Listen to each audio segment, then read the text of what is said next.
초대교회에 대해서 우리가 살펴보고 있습니다. 지난 시간에 특별히 베드로의 설교로 인해서 3,000명이 회개하고 세례를 받아 초대교회가 예루살렘 교회 가운데 세워진 사건을 살펴보았어요. 그럼 기억을 되살려서 초대교회 모습이 어땠습니까? 그 시대를 향해서 폐역한 시대라고 이야기했어요. 여러분, 폐역이라는 뜻이 뭐라 그랬죠? 혹시 기억나는 친구 있어요? 폐역. 구부러지다라는 뜻을 가지고 있다라고 했어요.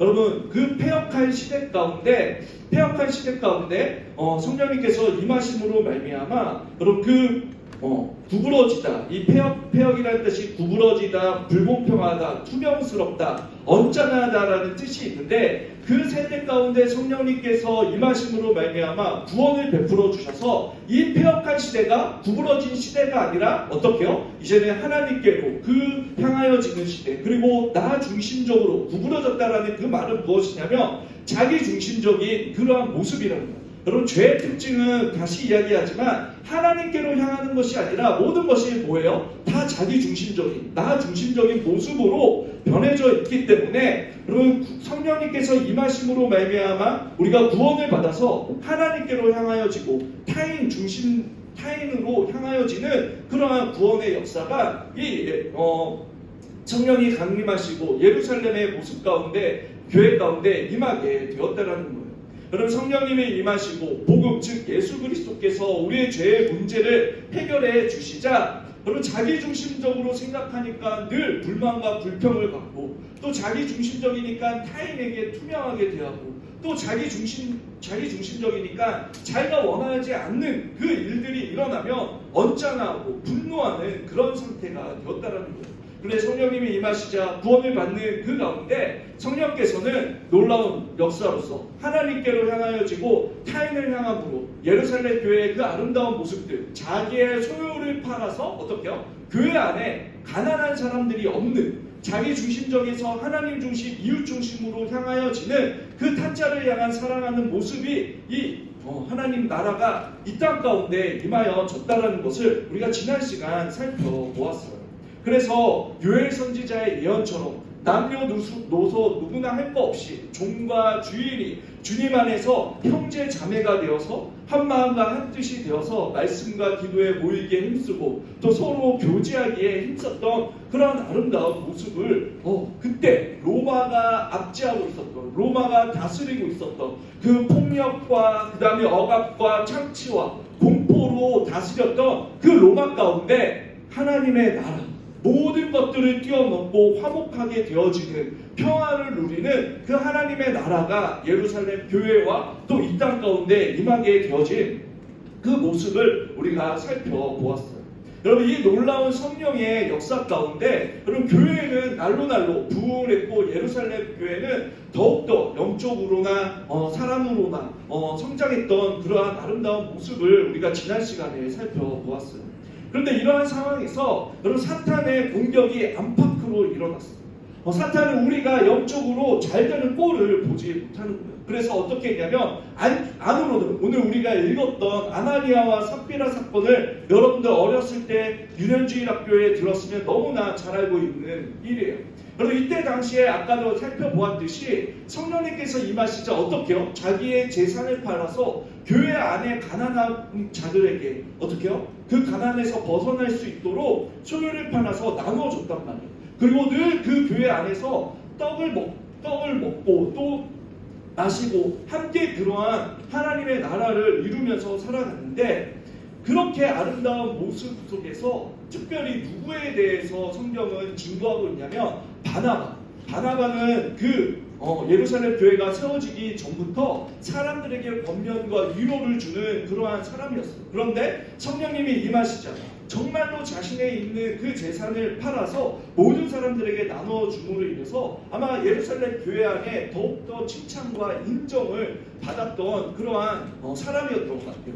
그런데 그 사람의 모습을 보고 이 아나니아와 삽비라 역시 처음에는 여러분 마음이 감동이 되어서 자신의 소유를 팔았을 수도 있어요. 그런데 그 소유를 팔고 나서 자신에게 그 돈이 쥐어지자 오늘 말씀에 우리가 읽었던 말씀을 보면 어떻게요? 일부는 하나님 앞에 드리고 일부는 자기가 온전히 하나님 앞에 다 드리는 것이 아니라 자기의 주머니에 집어넣게 되었던 거예요. 그러면서 그 제자들 앞에 소유를 내놓았을 때에는 하나님께 드린다라고 하면서 이것을 밭을 판 그 소유를 판 모든 것이다라고 하면서 하나님께 바쳤던 거예요. 그런데 그때 뭐라고 이야기를 해요? 베드로가 너는 사람을 속이는 것이 아니라 누구를 속이는 거다? 하나님을 속이는 거다라고 이야기를 하면서 그 아나니아 삽비라의 그 마음 가운데 있는 인간의 탐욕, 그리고 또 누구보다도 사람들에게 있어서 칭찬과 인정을 받으려 했던 그 죄가 그 마음 가운데 밝히 드러남으로 인해서 하나님께서 그 아나니아 삽비라를 죽음이라는 그 형벌로서 하나님께서 다스렸던 사건을 기록하고 있어요. 여러분, 왜 하나님께서 초대교회 가운데 아나니아와 삽비라 그 작은 헌금을 숨긴 것을 가지고 하나님께서 이처럼 엄하게 심판하고 징계를 하셨습니다. 그것은 여러분 이 초대교회 안에 하나님께서 정말 가장 극단적인 모습으로서 심판하심으로 인해 그들에게 있어서 어떻게요? 그 탐욕과 우상숭배와 또 교회 안에 서로 경쟁해서 그런 교회가 분열되어지는 그 사건을 막기 위해서 하나님께서 이 내적인 교회 안의 내적인 그 어려움과 위험들 그 시험으로부터 이 교회를 지키기 위해 하나님께서 이러한 일을 행하게 하셨다는 거예요. 여러분들도 아시다시피 이스라엘 백성들이 멸망당했던 그 이유는 우상숭배를 통한 그 탐욕 그리고 그것으로 인하여서 여러분 하나님의 율법을 멸시하고 하나님을 섬기지 않았던 모습으로 인하여서 멸망을 당하게 되었다는 거예요. 그런데 지금 이 상황은 어떠한 상황이냐면 하나님의 나라, 하나님의 교회가 시작되는 상황이에요. 여전히 제국의 위험, 그 로마의 압제 속에서 여러분 공포와 두려움 가운데 그렇게 신앙생활을 하고 있는 상황 가운데 지금 처음으로 시작하는 그 상황 가운데 우상숭배를 통하여서 똑같은 일들이 반복되어서 이 초대교회가 또 분열되고 와해되고 하나님의 그러한 심판을 받는 것을 막기 위하여서 하나님께서는 무서운 진별의 사건을 통하여서 교회를 직접 지키셨다는 거예요. 그럼 우리 안에서도 충분히 그런 경쟁을 통하여서 교회가 나눠지고 시기하고 질투하고 미워하고 또는 원망하고 또는 여러분 내가 하고 있는 것으로 인하여서 남을 정죄하는 그렇게 함으로 인해서 오늘도 우리가 찬양했던 것처럼 예수 그리스도로 인하여서 화목한 그런 공동체가 되었는데 교회 안에서도 여전히 세상처럼 똑같이 경쟁의식 속에서 그렇게 시기하고 질투함으로 인하여서 그 예수 그리스도께서 화목케 하신 것들을 깨트리는 그러한 사탄의 유혹과 시험이 있다는 거예요. 그리고 오늘 말씀에도 보면 그 아나니아 삽비라 가운데 아까도 이야기했듯이 처음에는 순수한 마음으로 하나님을 사랑하고 섬기는 마음 가운데 그 재물을 하나님 앞에 드렸었을 수도 있어요. 그런데 오늘도 말씀에 보면 베드로가 뭐라고 이야기해요? 사탄이라고 이야기하죠. 사탄이 그 마음 가운데 들어갔다라고 이야기를 해요. 여러분 이 모습은 유다가 예수님을 배반했을 때와 똑같은 모습이라는 거예요. 처음에 그 마음은 순수하게 시작했어도 여러분 끝까지 그 마음을 지키지 못한 채 사탄의 그 유혹과 시험, 그 탐욕에 무너졌던 그러한 모습들이 있다는 거죠. 여러분 우리는 늘 깨어서 그 하나님 앞에서 우리 자신들을 돌아보아야 한다는 거예요.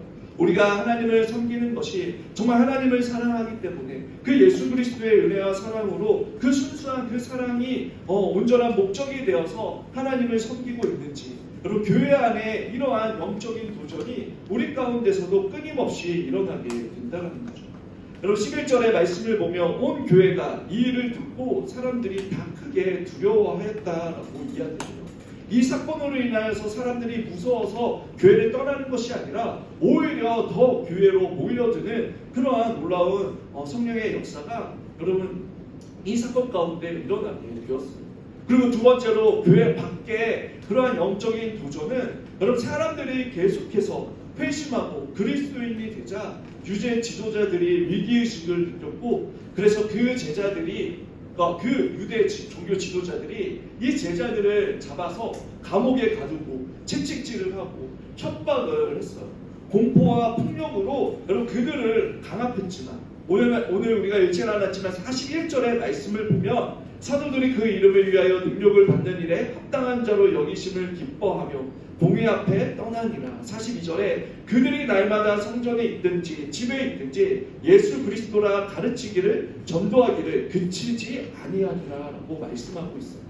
여러분, 이미 부활하신 그 주님을 만났고 성령님을 통하여 죽음도 두려워하지 않는 그 충만한 제자들은 여러분 무서울 것이 없었어요. 오늘 우리가 찬양했던 그 말씀에도 보면 성령님이 우리 안에 내주해 주심으로 인해서 모든 두려움을 물리쳤다라고 이야기를 하잖아요.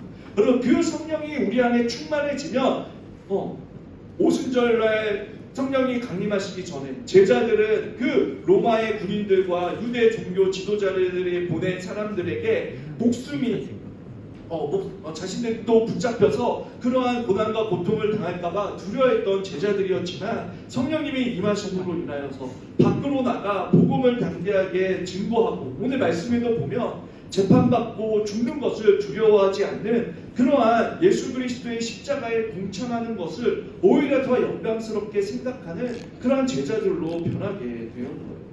여러분, 이 참된 믿음을 가진 이 제자들의 모습 속에서 우리 역시 참된 믿음이 무엇인지를 생각해 볼 수 있다는 거죠. 여러분, 오늘날 저와 여러분들에게 부족한 모습이 있다면 그것이 무엇이냐면 너무나 쉽게 타협한다는 거예요. 그리고 조금이라도 내가 손해보는 일, 어떠한 하나님과 내가 나의 삶 속에서 일어나는 그런 일들 가운데 나에게 있어서 손해보는 일들이 그것이 주님의 일이라 할지라도 여러분 그것을 쉽게 타협하고 주님의 일을 선택하지 않는다는 거예요. 우리에게 있어서 십자가를 짊어지기를 원치 않는다는 거죠. 여러분, 목사님도 그렇고 여러분들도 그렇고 자진해서 여러분 저기 IS가 세력이 잡고 있는 시리아나 또는 극우 무슬람이 강력한 힘을 행사하는 그러한 사우디에서 여러분 또 독재 국가인 그 북한에 들어가서 여러분 복음을 증거하지 않는 이상 우리가 이 초대교회의 사도들이 당했던 그 고난과 고통 그 다음에 그 핍박을 우리의 삶의 현실 속에서 여러분 그 고난과 핍박을 받지 않을 거예요. 그렇지만 여러분 저와 여러분들은 현실 속에서 적어도 여러분들의 삶 가운데 하나님의 그 전적인 은혜와 사랑으로 구원받는 그 자라면 우리의 삶 속에서 끊임없는 이러한 영적인 도전들을 우리가 받게 되어진다는 거죠. 하나님을 선택할 것인지 아니면 나의 그 눈앞에 보이는 이익을 선택할 것인지 여러분 그것에 대한 그 영적인 도전이 또 그 시험들이 우리 앞에 있게 되어진다는 거예요. 그럴 때에 여러분 우리가 구원받은 하나님의 사람이라면 분명한 하나님의 말씀을 기준으로 갖고 정말 우리가 누구를 가장 사랑하는 그 대상으로 삼는지 여러분 우리가 우리 스스로 그 삶의 우선순위를 두면서 여러분 선택해야 한다는 거예요. 여러분 예를 들어 우리가 너무나 쉽게 생각할 수 있는 거 학원 보충이 있다라고 해서 예배에 빠지고 또 용돈이 적다라고 해서 헌금하지 않고 여러분 오락할 시간과 운동할 시간은 정말 충분하면서도 말씀과 기도하는 시간은 없다라고 하면서 안 하고 여러분 남자친구와 여자친구 또는 여사친과 남사친을 만나고 수다 떠는 시간들은 시간 가는 줄 모르고 부모님께 욕을 먹어가면서 그렇게 열심을 내서 하는데 그쵸? 우리가 하나님과 교제하는 그 기도 시간은 여러분 피곤하다라고 하면서 하지 않는 거 여러분 그러면서도 우리가 하나님께 그 시험 때만은 보면 여러분 정말 하나님 제가 공부했던 것보다 더 많이 맡게 해주세요. 이번만 잘 맡게 해주시면 이라고 이야기를 하면서 그렇게 하나님을 빈다면 그럼 그것이 과연 우리가 구원받은 하나님의 자녀로서 옳은 모습인가라는 생각을 하게 해야 된다는 거예요. 그것은 하나님께서 말씀하시는 우리가 참된 믿음의 모습이 아니라는 거죠. 정말 우리가 그 하나님을 우리의 욕망을 이루는 그 탐욕을 이루는 대상으로서 여러분 무늬만 기독교인이고 자기 스스로 기독교인 척을 하는 그 착각 속에서 우리가 살아가고 있다는 거예요. 정말 영적으로 거듭난 사람은 여러분 십자가에서 예수 그리스도의 죽으심이 정말 말도 안 되는 그러한 나를 위해 죽으셨다라는 사건이라는 것을 깨닫고 여러분 그것이 죄인이었던 나를 위해 또 행해 주신 그 사건이라는 것을 머리로만 깨닫는 것이 아니라 마음으로 느끼고 우리의 영혼을 울리는 사건으로 다가온다면 정말 여러분들에게 있어서 그 무엇과도 바꿀 수 없는 오직 나의 생명과 나의 삶을 하나님 앞에 드리겠다라는 그 고백이 우리의 입술을 통하여서 고백되어진다는 거죠.